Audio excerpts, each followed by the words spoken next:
അനിഴം കാക്ക അവിടെ ഇരുന്ന് അവന് ഭക്ഷണം കൊടുത്തിട്ടുണ്ട്, എന്നാലും ഒരുത്തിന് ഇവിടെ നിന്ന് വെറുതെ ഇറിറ്റേറ്റ് ചെയ്തുകൊണ്ടിരിക്കും. സോറി കേട്ടോ. അനിഴം നാളുകാർക്കുള്ള റീഡിംഗ് ആണിത്.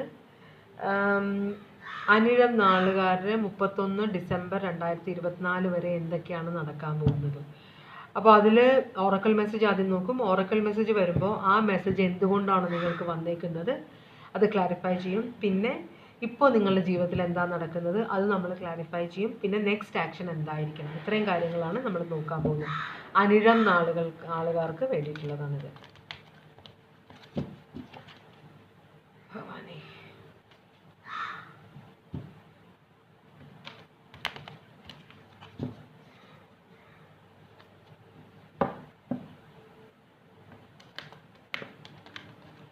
ഓക്കെ, ഓറക്കൽ മെസ്സേജ് എന്താണ് വരുന്നതെന്ന് നോക്കാം. ഇത് രണ്ടുമാണ് തട്ടിയിട്ടത് എൻ്റെ അടുത്തേക്ക്.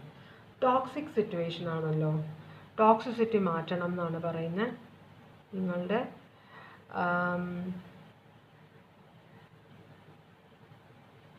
ശരീരവും മനസ്സും ടോക്സിക് ആണ്, അത് മാറ്റണം. ചിലപ്പോൾ നിങ്ങൾ ടോക്സിക് റിലേഷൻഷിപ്പിലായതുകൊണ്ടായിരിക്കാം, അല്ലെങ്കിൽ നമ്മൾ ഈ ടോക്സിക് റിലേഷൻഷിപ്പ് എന്ന് പറയില്ലേ, അത് നമ്മളെ ലവ് ചെയ്യുന്ന ആൾ മാത്രമല്ല കേട്ടോ. നിങ്ങളുടെ ഫ്രണ്ട്സ് ടോക്സിക് ആകാം, നിങ്ങളുടെ ഫാമിലി, അമ്മ, അച്ഛൻ, ബ്രദർ, സിസ്റ്റർ, അയൽക്കാർ എല്ലാം ടോക്സിക് ആവാം.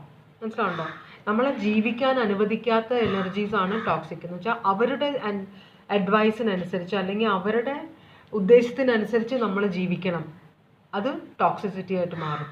നമ്മളെ കൺട്രോൾ ചെയ്യാനുള്ള ഒരു എനർജി, അതാണ് ടോക്സിസിറ്റി എന്ന് നമ്മൾ പറയുന്നത്. അതുകൊണ്ട് നമുക്ക് ഗുണം ഉണ്ടാവുന്നില്ല, അതുകൊണ്ടാണ് ഇത് ടോക്സിക്കായിട്ട് മാറുന്നത്.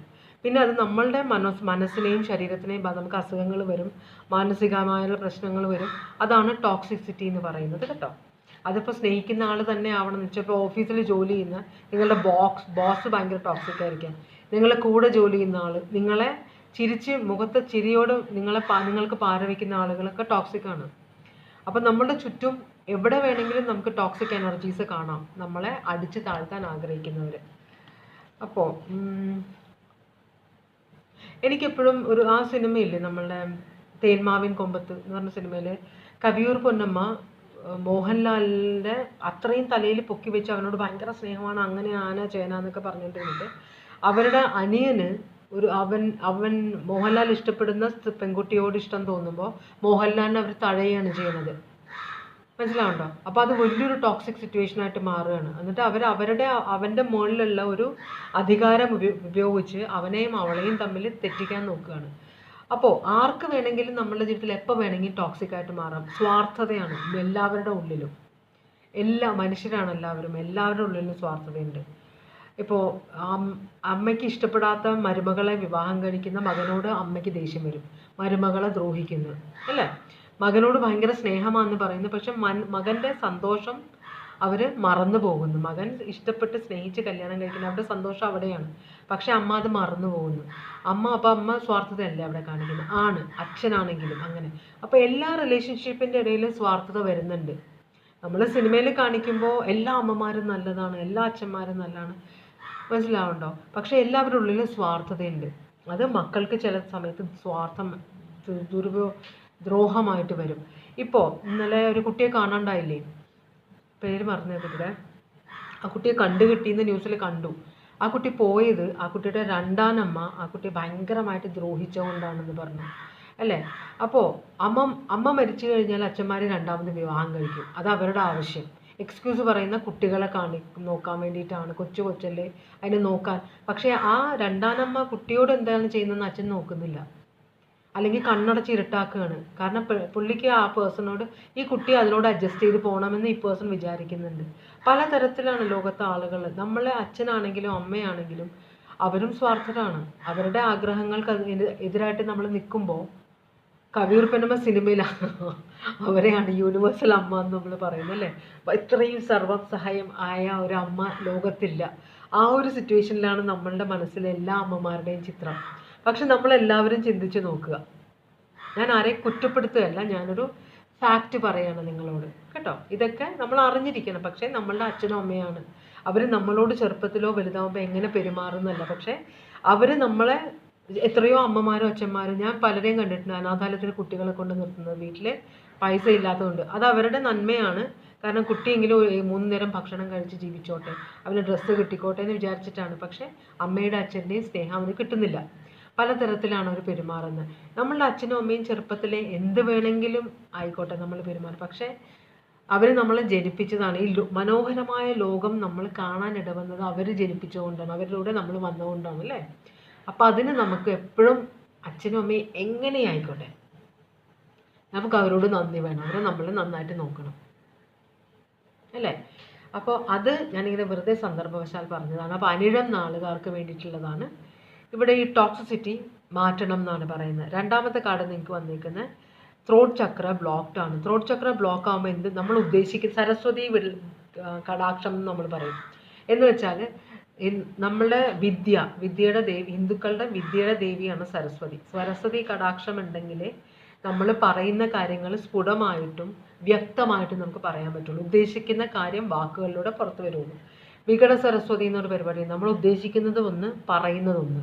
അങ്ങനെ മിക്കവർക്കും ആ ഒരു പ്രശ്നമുണ്ട്. നമ്മൾ ഉദ്ദേശിക്കുന്ന ഒരു കാര്യം പക്ഷെ വാക്കുകളായിട്ട് പുറത്തു വരുമ്പോൾ അത് വേറെയായിട്ട് മാറുന്നു.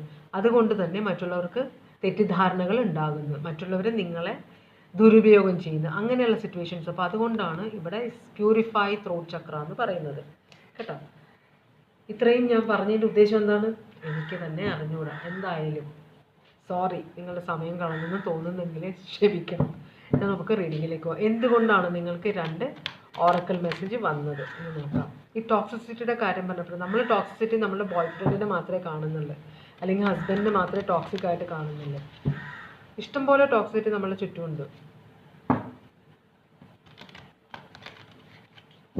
ഓക്കെ, അപ്പം നമുക്ക് നോക്കാം എന്തുകൊണ്ടാണ് നിങ്ങൾക്ക് ഈ ഓറക്കൽ മെസ്സേജ് വന്നത്.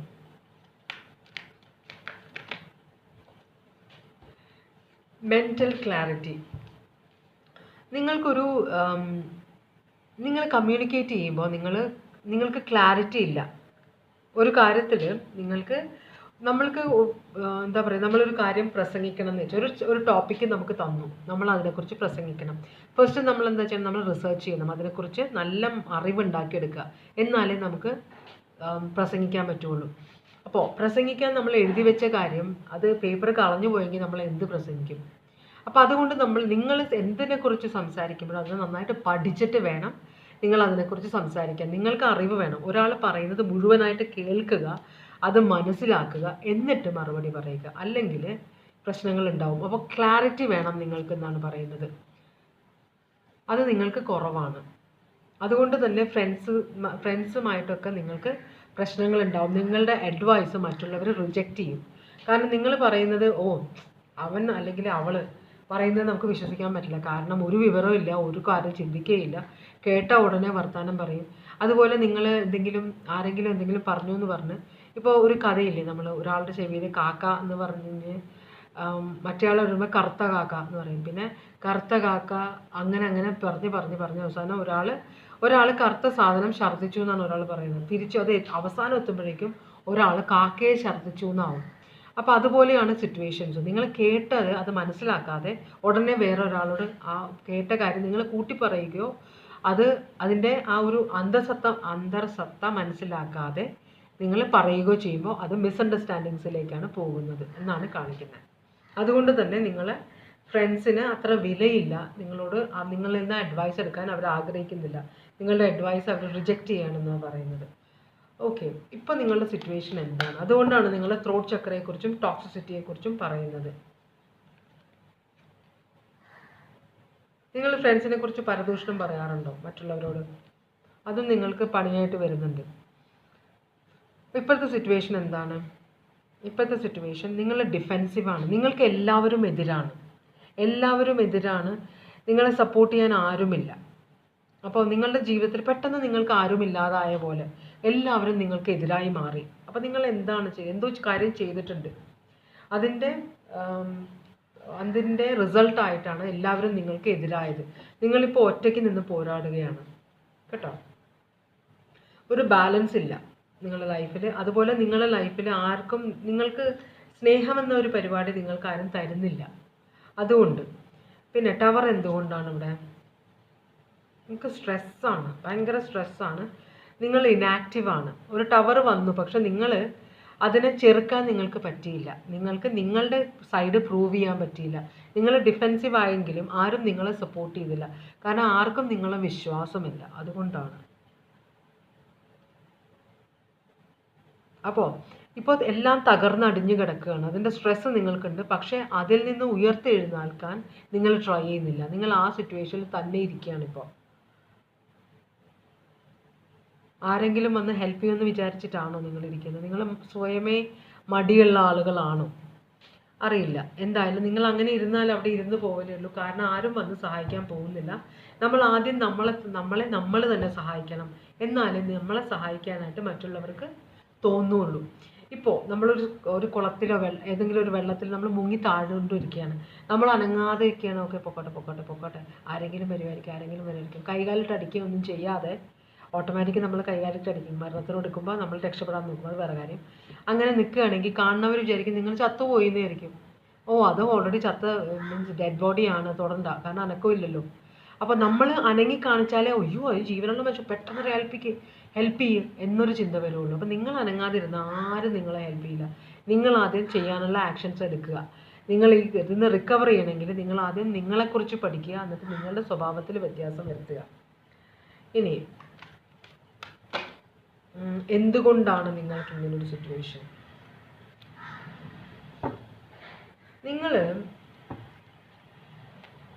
നിങ്ങളുടെ സ്വഭാവത്തിൽ വ്യത്യാസം വരുത്താൻ നിങ്ങൾ ആഗ്രഹിക്കുന്നില്ല. നിങ്ങളൊരു എന്താ പറയുക, നിങ്ങൾ ചെയ്യുന്ന ജോലിയാണ് പെർഫെക്റ്റ്, നിങ്ങൾ ചെയ്യുന്ന കാര്യങ്ങളാണ് പെർഫെക്റ്റ് എന്ന് വിചാരിക്കുന്ന ഒരു എനർജിയാണ്. പിന്നെ ഇതിപ്പോൾ ഇതിങ്ങനെ ആയി പോയത്, അല്ലെങ്കിൽ മറ്റുള്ളവർ എന്നെ എതിർക്കുന്നത് എല്ലാം കൂടെ വിധിയുടെ തലയിൽ. നിങ്ങൾ വിധിയുടെ തലയിലാണ് എല്ലാ കാര്യം വെക്കുന്നത്. ഇത് വിധിയാണ്, ഇതൊരു കർമ്മയാണ്. ഞാനായിട്ടൊന്നും ചെയ്യുന്നില്ല. ഇങ്ങനെ എൻ്റെ ലൈഫിൽ വരണമെന്ന് വിധിയുണ്ട്, ഞാൻ ഇങ്ങനെ ആവണമെന്ന് വിധിയുണ്ട് എന്ന് പറഞ്ഞ് വിധിയെ പഴിചാരി ജീവിക്കുന്ന ഒരാളാണ് നിങ്ങൾ. മനസ്സിലാവുണ്ടോ? അപ്പോൾ എന്ന് വെച്ചാൽ അത് എല്ലാ കാര്യത്തിലും. അതുകൊണ്ടാണ് ലവ് ഇല്ല നിങ്ങൾക്ക്. 2 ഓഫ് കപ്സ് റിവേഴ്സാണ്. ജസ്റ്റിസ്, ഒരു കേസ്, റിലേഷൻഷിപ്പിന് എന്തെങ്കിലും ഒരു കേസ് ഉണ്ടോ? നിങ്ങൾ ഡിവോഴ്സിലേക്ക് പോവുകയാണോ? അല്ലെങ്കിൽ റിലേഷൻഷിപ്പിനെതിരെ എന്തെങ്കിലും ഒരു എന്താ പറയുക, ആ റിലേഷൻഷിപ്പിലായിരുന്ന ആരെയെങ്കിലും നിങ്ങൾ ഉപദ്രവിക്കുക എന്തെങ്കിലും ചെയ്തിട്ടുണ്ടോ? അതിൻ്റെ ഒരു കേസ് നടക്കുന്നുണ്ടോ നിങ്ങളുടെ പേരിൽ? അങ്ങനെ കാണിക്കുന്നുണ്ട്. ഇവിടെ നിങ്ങളുടെ അമ്മയാണോ അത്? അമ്മ. പിന്നെ ഒരു വേർഗോ. നിങ്ങളുടെ അമ്മ നിങ്ങളെ പറഞ്ഞ് മനസ്സിലാക്കാൻ നോക്കുന്നുണ്ട്. പക്ഷെ നിങ്ങൾ ഒരു തരത്തിലും അമ്മ പറയുന്ന കാര്യങ്ങൾക്ക് ചെവി കൊടുക്കുന്നില്ല എന്നാണ് പറയുന്നത്. അതോ നിങ്ങളുടെ അമ്മ പറഞ്ഞു തന്ന വഴികൾ തെറ്റാണോ നിങ്ങളുടെ ജീവിതത്തിൽ? അങ്ങനെയാണോ നിങ്ങളിങ്ങനെ ആയത്? ചില സമയത്ത് നമ്മൾ കണ്ടിട്ടില്ലേ, ചെറിയ കുട്ടികളുടെ ഒച്ചയെടുത്ത് ചീത്ത പറഞ്ഞ് ഒരു ക്ഷമയില്ലാത്ത അമ്മമാർ, പ്രത്യേകിച്ച് യങ് ജനറേഷനിലെ അമ്മമാർ. പിള്ളേർ കരയുകയോ പിള്ളേരെന്തെങ്കിലും അവരെന്തെങ്കിലും ഫോണിൽ സംസാരിക്കുകയാണെങ്കിൽ പിള്ളേരെന്തെങ്കിലും ചോദിച്ചാൽ അവരെ സമാധാനത്തോടെ പറയുന്നത് ഒച്ചെടുക്കും, മിണ്ടായിരി അവിടെ എന്നൊക്കെ പറഞ്ഞ് ഭയങ്കര ബഹളം ഉണ്ടാക്കും ഇല്ലേ? അത് നമ്മളെല്ലാവരും നമ്മളിൽ മിക്കവരും ചെയ്യുന്ന ഒരു കാര്യമാണ് അത്. പക്ഷെ തെറ്റാണ്. കുട്ടി പേടിയാവും പിന്നെ കുട്ടിക്ക് അമ്മയെ. മനസ്സിലായി? ഏറ്റവും സുരക്ഷിതത്വം കൊടുക്കേണ്ടത് വീട്ടിലുള്ളവരാണ്. വീട്ടിലുള്ളവർ തന്നെ ചെറിയ കുട്ടിയാണ്, അവൻ്റെയോ അവളുടെയോ മനസ്സ് നോവും, പേടിയാവും. അപ്പോൾ ഇവരോട് എന്തെങ്കിലും ആവശ്യപ്പെട്ടാൽ എന്നെ വഴക്ക് പറയുന്നു പറഞ്ഞിട്ട് ആവശ്യങ്ങളും ആഗ്രഹങ്ങളൊക്കെ ഉള്ളിലടക്കി പിന്നെ അവർ വലുതാവുമ്പോൾ അവരിതേ എനർജി പുറത്തേക്ക് വരും. അവർ ടോക്സിക്കായിട്ട് മാറും. അപ്പോൾ നിങ്ങൾ ടോക്സിക് ആയത് നിങ്ങളുടെ പാസ്റ്റിലുള്ള പ്രശ്നങ്ങൾ കൊണ്ടാണോ? മനസ്സിലായി? ഇവിടെ ഒരു അമ്മയെ കാണിക്കുന്നുണ്ട്. അപ്പോൾ അമ്മ വഴികാട്ടിയ വഴിയിലാണ് നിങ്ങൾ പോയത്. അതാണ് നിങ്ങൾക്ക് ഇത്രയും പ്രശ്നം ഉണ്ടാക്കിയെന്നാണ് പറയുന്നത് ഇവിടെ. ശരിയാണോ തെറ്റാണോ ഇത് എല്ലാവർക്കും വേണ്ടിയിട്ടുള്ളതല്ല. പക്ഷേ ചിലർക്ക് ഇതൊരു ചേച്ചിയാവാം, അമ്മയാവാം, ഒരു ടീച്ചറാവാം, ഒരു കൂട്ടുകാരനോ കൂട്ടുകാരിയോ ആവാം. എന്തായാലും ഈ ഒരു കേസിലാണ് ഒരു കേസ് നിങ്ങൾക്കെതിരെ നടക്കുന്നുണ്ട്. മനസ്സിലായോ? അത് ആരോ പറഞ്ഞ വഴിയെ നിങ്ങൾ പോയത് കൊണ്ടാണ് അതുണ്ടായത് എന്നാണ് പറയുന്നത്. ആരോ ഒരു വഴികാട്ടി, ദീർഘവീക്ഷണം ഒട്ടുമില്ലാത്ത ഒരാൾ.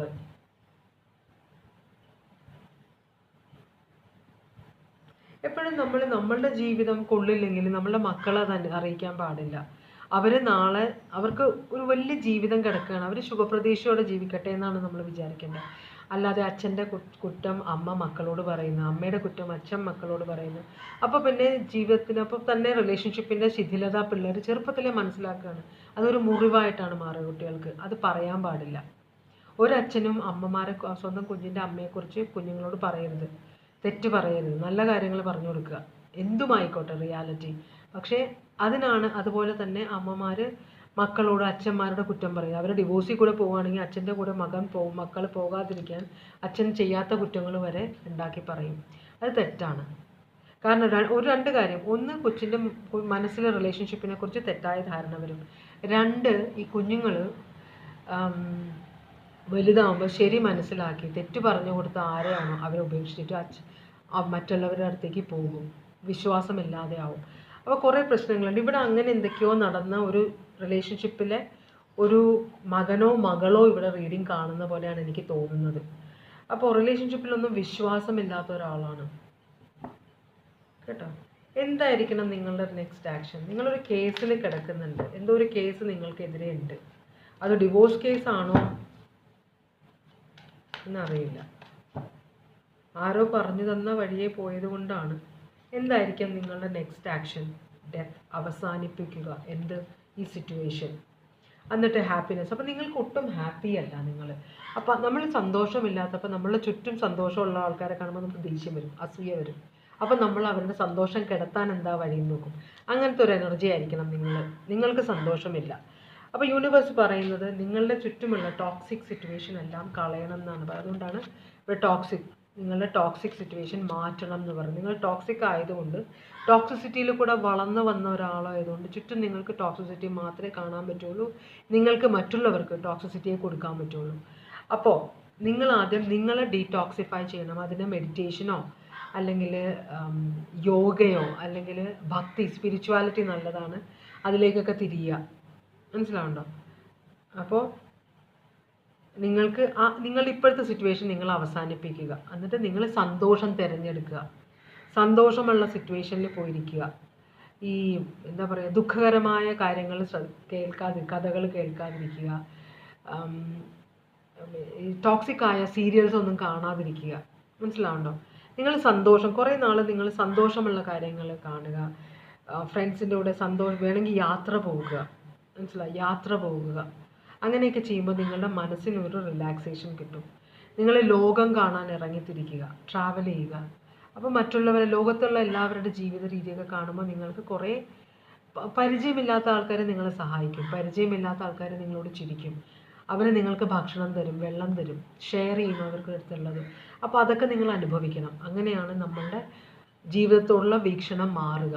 അപ്പോൾ അനിഴം നാളുകാർ അങ്ങനത്തെ ഒരു യാത്ര പോകണം, ഈ ഒരു സിറ്റുവേഷനിൽ നിന്ന് മാറി നിൽക്കണം എന്നാണ് പറയുന്നത് കേട്ടോ. അപ്പോൾ സോഡിയാക് സൈൻ ലിയോ ഉണ്ട്, സ്കോർപ്പിയോ ഉണ്ട്, വെർഗോ ഉണ്ട്, ലീബ്ര ഉണ്ട്, പിന്നെ ടോറസ്, ലിയോ, അക്വേറിയസ്, സ്കോർപ്പിയോ. നിങ്ങളുടെ ജീവിതത്തിനെ ഭയങ്കരമായിട്ട് എഫക്റ്റ് ചെയ്തിട്ടുണ്ട് നിങ്ങളുടെ ഈ ടോക്സിസിറ്റി. സാജിറ്റേറിയസ്, കുറേ മേജർ അർക്കാന വരുന്നുണ്ട് ഇവിടെ. സ്കോർപ്പിയോ ആണ് സ്ട്രോങ്. പിന്നെ ഇതാണ് നിങ്ങളുടെ സോഡിയാക് സൈൻസ് കേട്ടോ. അപ്പോൾ ഇതാണ് റീഡിങ്. എല്ലാവർക്കും സന്തോഷവും സമാധാനവും സമൃദ്ധിയും ദൈവം തരാൻ ഇടവരട്ടെ എന്ന് ആശംസിച്ചുകൊണ്ട് നിർത്തുന്നു. Bye bye.